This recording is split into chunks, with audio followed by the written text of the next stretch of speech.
Video பார்க்குற எல்லாருக்குமே வணக்கம்.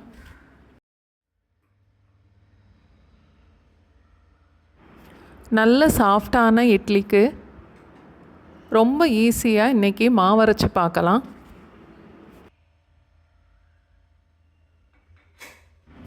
மூணு கப் அளவுக்கு இட்லி அரிசி 240 ml கப்பில் எடுத்திருக்கேன். 4-5 தடவை நல்லா கழுவிட்டு 3-4 மணி நேரம் வரைக்கும் ஊற வைக்கணும். 3/4 கப் அளவுக்கு உளுந்து, நான் இன்றைக்கி 4க்கு 1 பங்குங்கிற ரேஷியோவில் எடுத்திருக்கேன். உதயம் உளுந்தாக இருந்தால் 6க்கு 1 பங்கு எடுத்தாலே போதும்.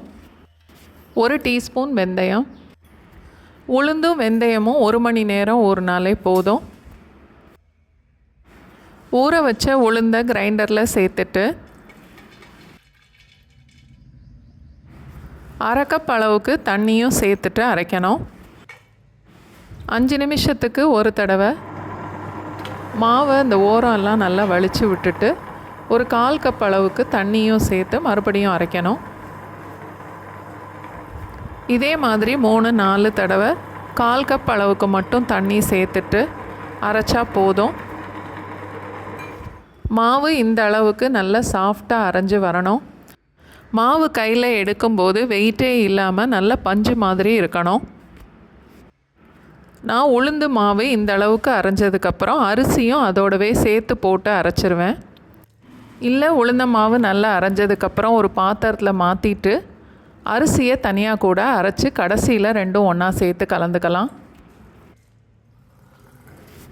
அரிசியோட ஒரு 1/2 கப் அளவுக்கு தண்ணியும் சேர்த்துட்டு அரைக்கலாம்.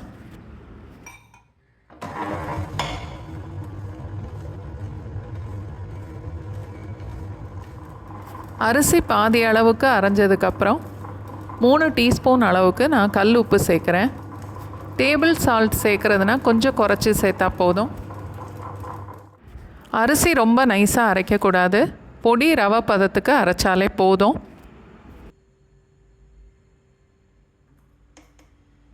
நான் ஒரு நேரத்துக்கு தேவையான மாவை மட்டும் எடுத்து புளிக்க வச்சுட்டு மிச்சம் இருக்கிற மாவை ஃப்ரிட்ஜில் வச்சுட்டு வேணுங்கிறப்ப மட்டும் எடுத்து புளிக்க வச்சுக்குவேன்.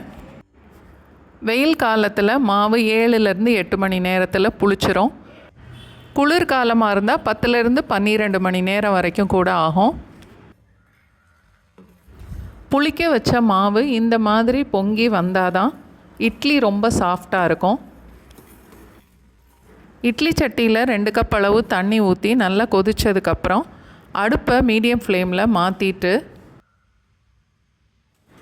இட்லி ஊற்றி வச்சா 4-5 நிமிஷத்தில் நல்ல சாஃப்டான இட்லி ரெடி ஆயிரும்.